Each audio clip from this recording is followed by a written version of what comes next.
I'm Kenneth from Upscale Hoarders.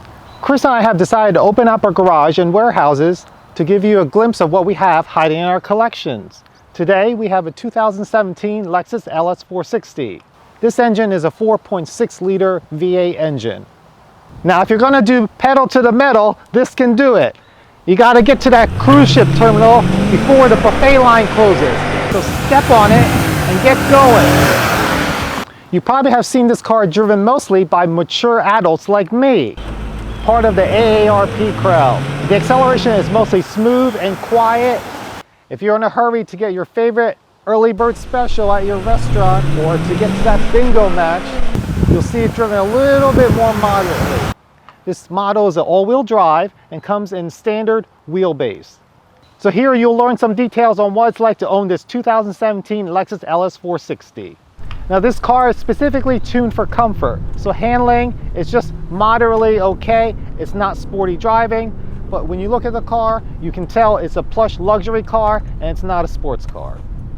This Lexus has a traditional V8 engine, which is actually a dying breed because a lot of car manufacturers are doing away with the V8s completely, which is a shame because I love V8 engine, the power, instant throttle response, and V8s actually carry you when you're going up a mountain, steep incline, air conditioner on, hot weather, car is fully loaded, the car will still keep right on going. And manufacturers have changed their engines in terms of fuel efficiency. Turbo V4s, turbo V6s, still not the same as the power of V8 or the sound of a V8. We're now going to take a look at what's hiding underneath the hood.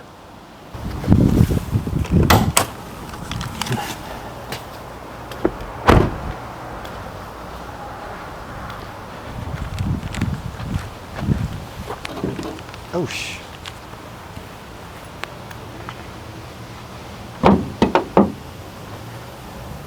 And you can see everything's covered up with this V8 engine, but the V8 engine is there. Of all our Lexus cars that we've owned, we've never ever had a major engine failure or a major part in an engine go bad.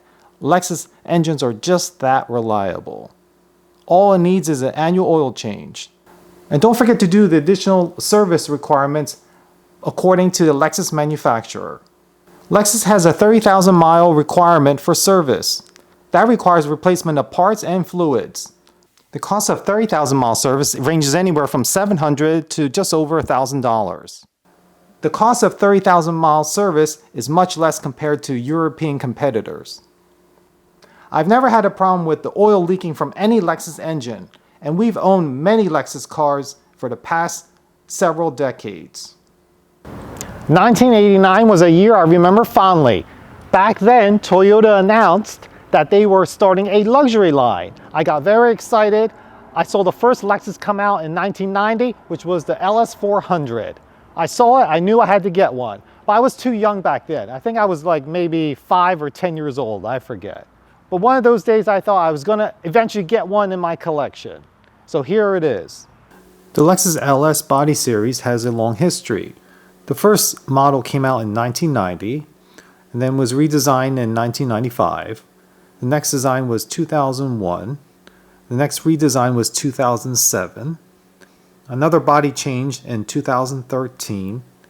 And then finally the current series, which began in 2018. The first Lexus LS body series we had, Chris and I owned a 2008 as well as a 2014. And we currently have our 2017. When Lexus introduced the LS, they also introduced a second model, which was the ES series. In 1992, Lexus introduced the ES300. This ES300 was one of our favorite cars. It was plush, solid, quiet, and comfortable, just like the LS400. I saw it and I knew I had to get one. The ES was much more affordable for us. Chris and I ended up getting a 1992 ES300, which we kept for several years. This LS has been hiding in our warehouse for the past 7 years. It's a 2017, and we now have a chance to drive it. It was in storage, didn't really need it at the time, so now I brought it out and I actually put 1,000 miles on it in the past 6 months. I think I'm over now 3,700 miles. Yes, that is correct, 3,700 miles. 1991 was very special. I met my spouse Chris, and he surprised me with the best birthday gift in the world at the time. It was a little Lexus LS460 model car. I still haven't put it together, but still in perfect condition. Brand new right in the box. This car is so quiet, it's peaceful and relaxing. I almost forget that the engine's on. The only thing I actually hear is the air conditioner running. This car is so relaxing, you can do your meditation. Just make sure you keep your eyes open while you're driving. There were times in the beginning where I thought the car wasn't running, I would try and restart it again. This car is so quiet and relaxing, even Buddha would approve. We also had a 2014. It was silver and standard wheelbase and all-wheel drive. Life is complicated. Things change, and we felt like we didn't need two LSs. So we kept this newer one, and we sold the 14 LS. When you're in this car, you want to be in one of 4 seats. You definitely want to be in the driver's seat. On your daily commute, if you want more of a relaxed, stress-free environment while it's crazy outside, this is the space to be. The next seat would be the front passenger, and then there's 2 seats in the back, which we'll go over in a little bit.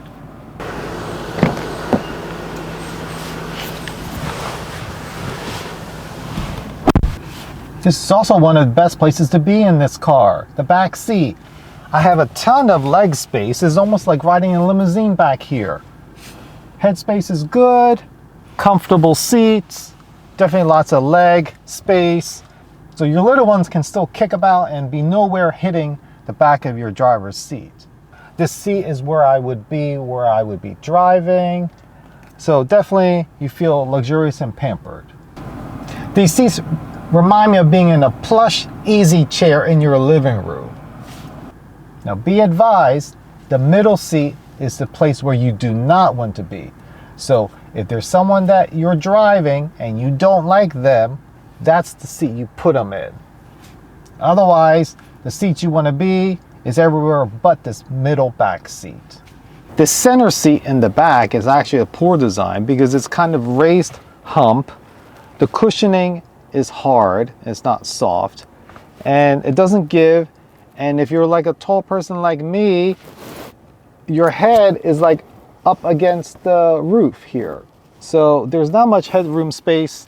So this definitely is just for like a small child or adult that you really want to torture. These rear seats, they do not fold down. So if you need more cargo space, you're gonna have to go with an SUV. If you make a trip to the hardware store, or if you're taking this ski trip to the mountains, this is where you can put a pass-through for a piece of plywood or your skis through this slot. So if you don't have a 5th passenger to torture, you can actually bring this center armrest down. And here, few controls. You have your heated seat adjustments, as well as a rear screen. Fortunately, any Lexus I get these days will come with standard heated and cooling seats, so Chris will be very happy. The driver's seat has 4 controls that you can make adjustments to your seat accordingly. What I also like about this car is the zebra wood. This came with the optional darker zebra wood. You have the option between the darker woods and the lighter woods, and this car happened to come with the darker woods, which I actually prefer. There's also a sport button here, but make no mistake, this is not a Porsche. Sport option, you turn the knob to the right. The engine drives a little bit perkier, has a little bit more responsiveness. This car is still very much comfortable, smooth, and quiet, even in the sport mode. This car is great for highway driving. It's like you're floating along on a magic carpet.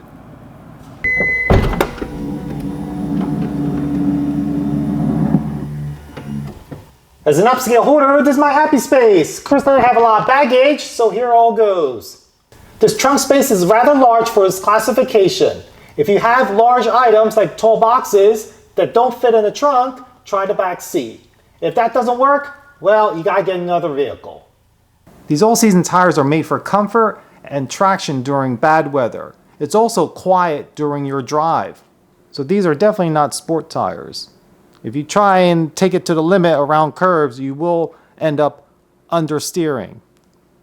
Recently, I was up in the Northeast and I was told that, oh, Ken, you're not gonna have any cold or bad weather up here, and it's been mild and warmer for the past couple years.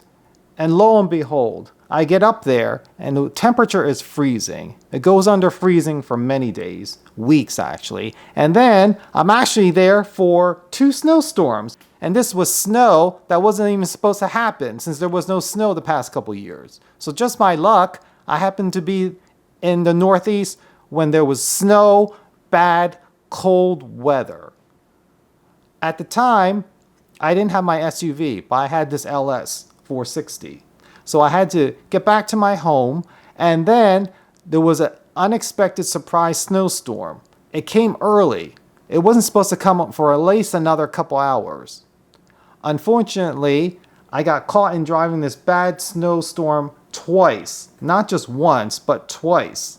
And both times, it was fortunate I was driving this car because it was almost like driving an SUV. It was very sure-footed, traction was there, it was always in control and very comfortable.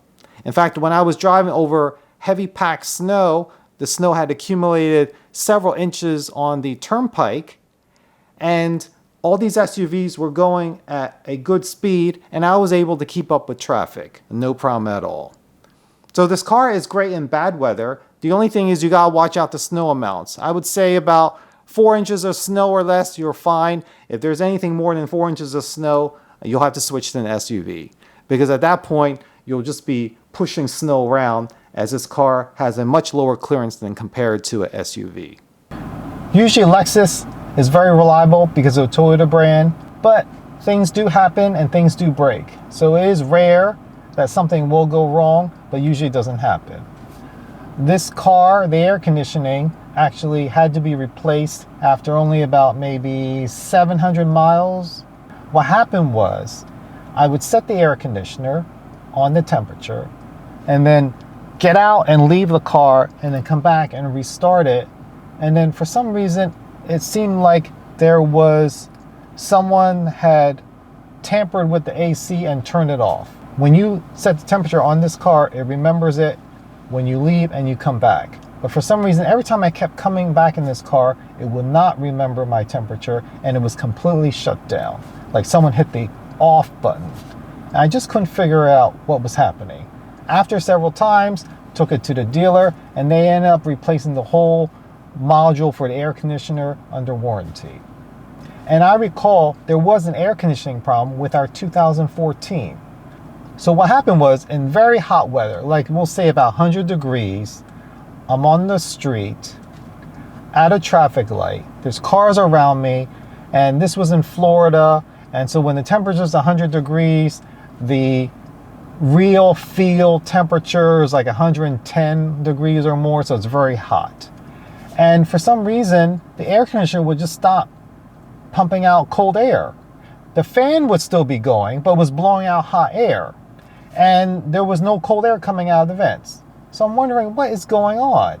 But as soon as I released the brake and the car started moving again, then the cold air came back on and the air conditioner was working again. It was very strange. I had taken it to the dealership multiple times, I would say at least 3 or 4 times, and each time I took it to the dealership, they just could not figure out what was wrong with it. And of course, every time I took it to the dealership, it was a cold, rainy Florida day. So the experience I had with the air conditioner going out never occurred again during the dealership's presence, because each time I took it to the dealership, it was cold weather, and they just couldn't tell. So finally, I got fed up with it, and then we actually brought it back to Pennsylvania, since normally it doesn't get that hot, and I eventually sold the car. So I wasn't very happy about that, because Lexus reliability, I shouldn't have that problem in the first place. But it kind of makes sense, because I had a problem with this 17 LS, and they had to replace the air conditioner computer interface. So I think that's what they should have done back then, but at the time it didn't happen. Even though it was under warranty, they say they have to duplicate the problem again in order to be able to replace it. And they were never able to duplicate it again, just the fact that the conditions, every time the car went in, it was cooler weather, and it never happened again. So that was a big disappointment. And that was part of the reason why we got rid of the 2014 LS460. I would say that was caused from some type of a Japanese gremlin. Driving this Lexus not only makes the driver relax, it seems to also make other drivers relax and calm as well. Maybe even somewhat friendly. Whenever I drive this LS, people are very nice to me. They let me pass in front of them, unlike when I drive my other Porsches. Lots of things to love about this car. First, it's very comfortable and very pampering. It's luxurious and very reliable. It's trouble-free and stress-free. And we all need less stress in our lives. There's plenty of space in the back seat, plenty of space in the trunk. We have room for our stuff, and we can take this on a long trip, and it's a very comfortable ride. You can have clients in your car and carry on conversations. It's great to take to and from the board meetings. It's great for large families, daily commute. After a hard day's work, you can come back to your Lexus and just relax and decompress on your way home. The reason why this car is like spending a day at the spa is because the stress seems to just all melt away.